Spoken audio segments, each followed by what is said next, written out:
വിഷുവിന് കണി കാണുവാൻ കണ്ണനെ ഒരുക്കി കഴിഞ്ഞു. കാണുക മനോഹരമായ കൃഷ്ണ വിഗ്രഹങ്ങൾ.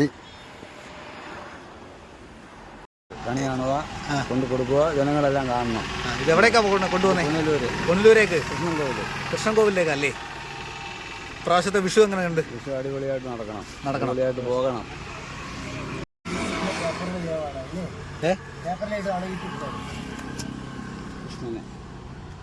എന്താണ് പറയാനുള്ളത്? എങ്ങനെയുണ്ട് കച്ചവടമൊക്കെ? മൂന്ന് വർഷം കച്ചവട പ്രശ്നമാണ്. ഈ വർഷം കച്ചവട കുഴപ്പമില്ല. ഈ വർഷം എന്തായാലും നമ്മൾ വില അഡ്ജസ്റ്റ് കൊടുക്കുക. 150, 200, 300, 450, 500.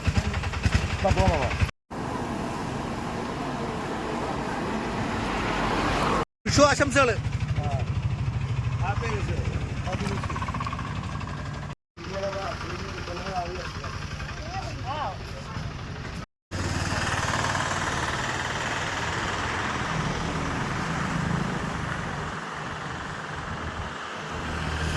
ഹാപ്പി വിഷു.